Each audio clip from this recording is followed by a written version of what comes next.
think the engines are just rising. And here we go. Away we go. Josh Thompson, not away, great. And who's that from the second row of the grid? That's Michael Gray, an awesome start from 4th on the grid. He moves up into 2nd, into the first corner. Warmingham's not got good. Oh, the contact there. And that could be big trouble. Warmingham's round. Danes has recovered, and another Ferrari got involved in that one as well. Instead, he found the hole basically between all the other cars and went into the wall on his own as a round. And he's just hit the grass as well, which has properly sent him around.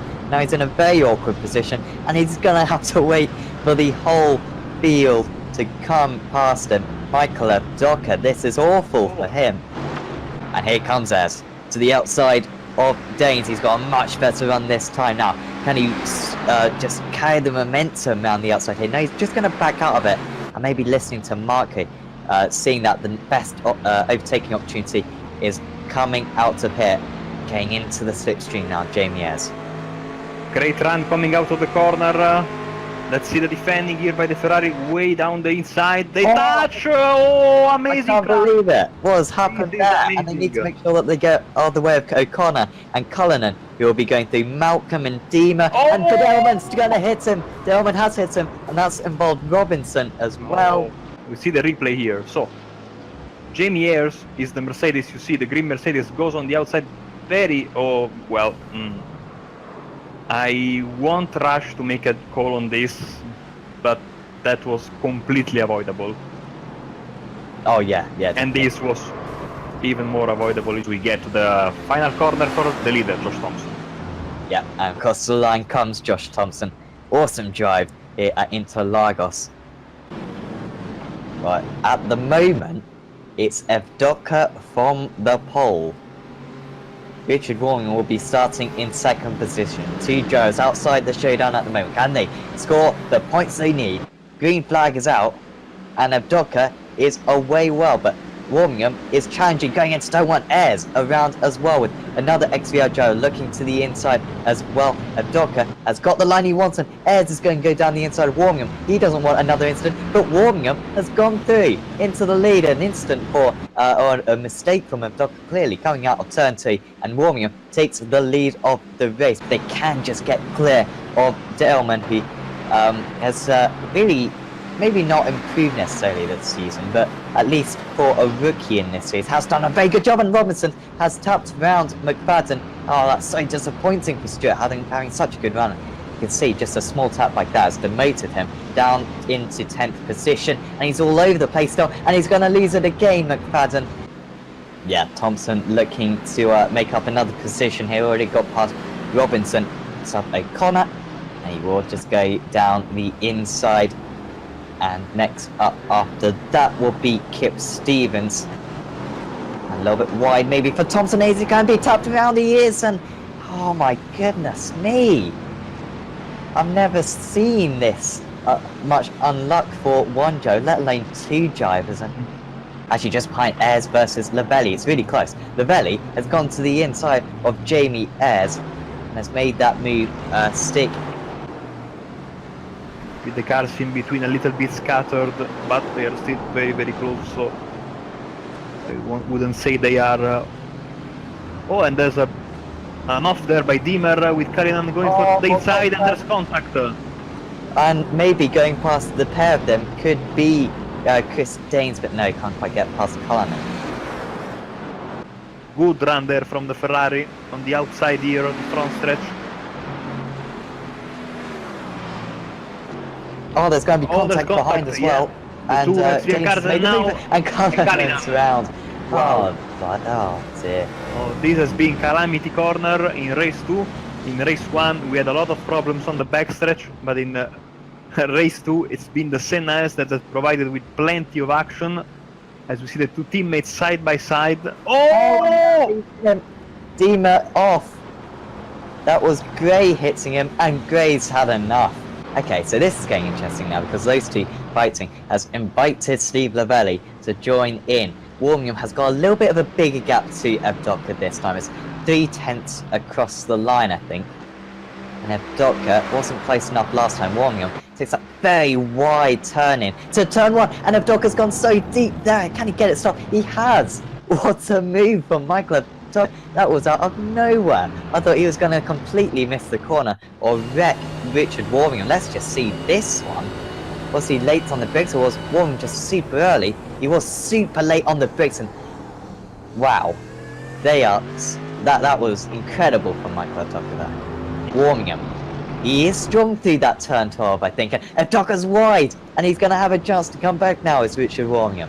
Through turn 13 they go, and they're going to be side by side. Can Lavelli get involved in this one? That's what he needs to do. But Warmingham, with the advantage, with the pace around the outside, Evdoka came from out of nowhere into turn 1. He's alongside, this time on the inside, and he's going to be late on the brakes. He's a lot more competent on the brakes than Warmingham. Warmingham is not close. Evdoka closing in on the race victory. He hasn't taken too many this season. It's been a frustrating season for Michael Evdoka, but he will approach the line now to take race 2 here at Interlagos. The pack, and there's a bit of contact already. I think that was Daleman and Stevens, I think, and already Evdoka has gone, and it's an awesome start for Lavelli as well. And if anything, it's too good a start for Lavelli for Evdoka. He might even challenge him down into turn 1. Daleman challenging Warmingham. It's an awful start for all those drivers on the even side of the grid. Heading down to turn 1, it's Evdoka leading ahead of the Lavelli, with Daleman looking for the move on Warmingham. Warmingham doesn't want to have another first lap incident, and Daleman moves himself up into P3, and Ayres goes through as well. It's an awful start for Richard Warmingham. Yeah, Evdoka with a, dare I say, Lewis Hamilton restart, as now he's under attack from Lavelli on the outside. Great defending by Evdoka. It was very, very slow. Oh, on contact. There's his round. Yeah. Danes versus Daleman versus Warmingham is getting very interesting just ahead. And Warmingham trying to go for the move. Daleman is down the inside of Danes, and Warmingham's gone straight on, and there's contact, and Daleman's gone round. And is there going to be more contact as well? Yes, there is. Cullinan got involved in that one, I'm sure. Yeah. Stevens round. Keep Stevens rolling backward and losing a lot of position. In fact, he's last. Right now we see a replay here. This Senna S is very, very been difficult for all these drivers, and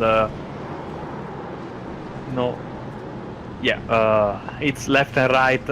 It's not over and done with yet. Josh Thompson will be thinking that, because he's only 0.3 of a second behind Chris Danes at BMW, not known for its straight line speed necessarily. But Danes looking very vulnerable. Now will Chris defend going into turn 1? No, I think he's going to let Josh Thompson have this one, and he's a little bit early on the brakes as Danes. Thompson up into P3, and he can see the race victory very, very soon up the road. So he's going to win out this time. Thompson not really gaining. He is just starting to peg closer. You can see him pegging closer, closer, closer. Is Lavelli going to defend even? Thompson could go to the inside here. He is going to go to the inside here for P2, and he is up into second position now, Josh Thompson. Yes, Robinson and Warmingham getting to the pits. I saw Lavelli for an instant. He tried to, as Evdoka goes in the grass, this opened the door for Thompson. Let's see. On the outside. Oh dear, can he make it stick? Evdoka will not like this one bit. He needs to try to push Thompson off a little bit, but Thompson has gone around the outside through 6, 7 and 8, and he had the inside for 9 and going into 10. He should have the position sorted out, but Evdoka has come back. He's not giving up on this one, is Michael, and he's going to be on the outside here. Through turn 11, sorry, and he's going to look to the inside into turn 12. Now, the Mercedes needs to show all its grunt to up the hill now. If Evdoka's going to have a chance, he doesn't want to let go of this race victory, even though Thompson is considerably faster, seemingly. Thompson's going to have to do some pretty hard defending down into turn 1, because Evdoka is going to do whatever he can to take back that race lead. But he's got to watch out for Lavelli just behind. Evdoka going to the inside, and he might even get touched down, and he might even touch Thompson as well. But in the end, they stay the same through that first corner, and now Thompson has got the lead. I think he might be off into the distance. And actually, he stayed ahead, hasn't he? That's crucial. So he's actually ahead of Jamie Ayres. You can see actually not far behind Thompson either. That really was a bad pit stop for Josh Thompson. But yeah, Lavelli not in traffic, and what a lap this has got to be now, Marco, if he's going to get the undercut on Michael Abdoka. Needs to be so quick if he's going to stay ahead of And it's a long Lavelli. stop. 10 Oh seconds. dear. 10 seconds. He's going to be behind, isn't he? Abdoka's got it all to do in these final couple of laps because Steve Lavelli has got the undercut on him. Perfect strategy from Lavelli, and in the end, it was those couple of seconds. He lost 2.5 seconds in comparison. He is 1.3 seconds behind. And look at this. Dima, is he slow? Dima's into the pits. And Ayres is in the pits as well, so What has some happened? fuel miscalculation, I think. Yeah, Josh Thompson is only, I think he might be going through turn 12 right now. He's very close to the finish. He's going through turn 13. Josh Thompson, race 1 winner. He wasn't on pole for race 2, but this race 3, he has been absolutely dominant. He's going to take the race victory from 9th on the grid, and it was with ease in the end with Steve Lavelli. What a good performance from him to finally beat Michael Abdoka in 2nd and 3rd positions. And I hope so. It's just, this track's always been good for me. I've not actually driven it that much in GT3. Everyone thinks I've been driving it flat out. I drive the BMW flat out. This week I've been trying to get my safe rate up from after Spa 24-hour drop into a C licence, so I've not really had time this week. So I've been driving a Pro Mazda all week at Montreal, so... But no, I go quite well around here. Obviously, I did a lot of laps around here, did quite well in the Pro Series race here in the F1. And just with the amount of laps I've done, I pick up quite fast around this track. I could jump in, not driving this car for a few days, and go straight on the pace I had in that race. Yeah, oh definitely. The more series that you're on with different cars, you kind of start to learn what the other cars are doing, where they're going to spin off, how they're going to spin, and you just basically go the opposite way, if you know what I mean. It's just eased off, you know. If you see the yellow flags coming out, you see smoke, just ease off the brakes. You know, you're more likely to gain positions if you're still on the track than crashing into somebody else that's already crashed, you know what I mean? but for now, from me, from Mark, and from Sam, we'll say goodbye, and we'll see you next time.